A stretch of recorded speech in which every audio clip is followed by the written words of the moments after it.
today.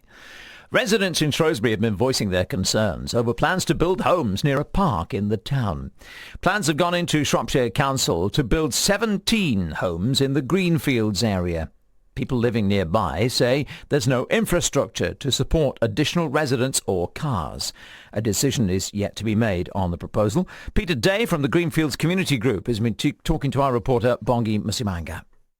We're currently stood in Greenfields recreation ground, close to where a new development of 17 houses is taking place on the recreation ground itself. The land here has got a significant number of trees, quite important trees. There's a lime tree, for example, which is currently being given a tree protection order, and a number of sycamores, fir trees and hawthorn hedgerow as well.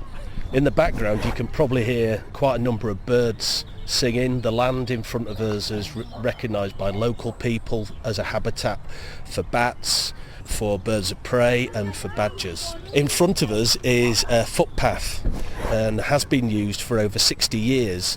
Appears on an ordnance survey map back in the 1960s by the local community, which is going to be crossed by the new development. The park itself has been part of the community for over 100 years, and documents go back to show that. At the moment there is a cry for more houses to be built, so essentially this is a good thing, isn't it? These houses that are going ahead here are not really for the local community. They don't fit into the local community.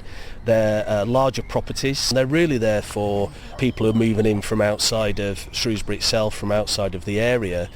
There is a number of affordable properties which are being put onto the site, but the notion of affordable is not social housing, so affordable houses will still be very expensive and out of the reaches of most of the people who live and work in Shrewsbury itself.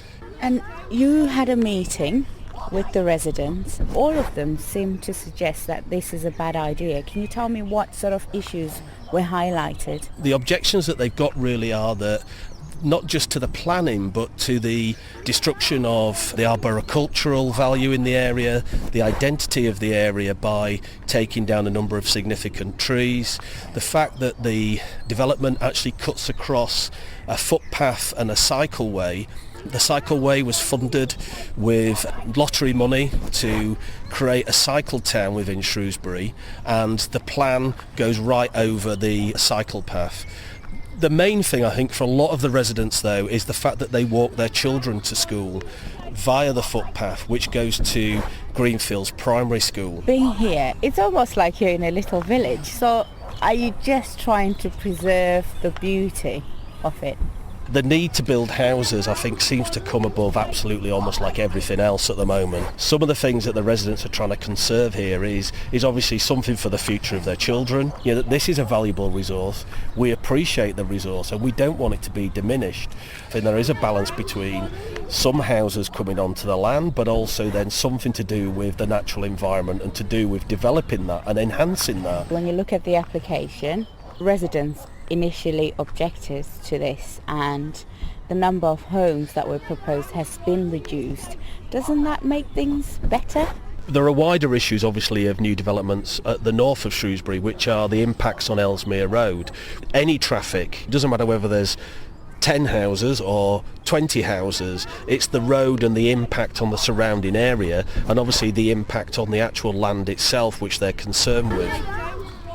Well, the plans for the houses at Greenfields in Shrewsbury have yet to be decided upon. We approached Shropshire Council for a comment on the residents' concerns, and Ian Kilby, the Planning Services Manager, said it'll be considered on its merits, taking into account the local and national planning policies, comments raised as part of the consultation, and other material considerations. You can have a look at the details online. You can make comments on the planning register, shropshire.gov.uk/planning.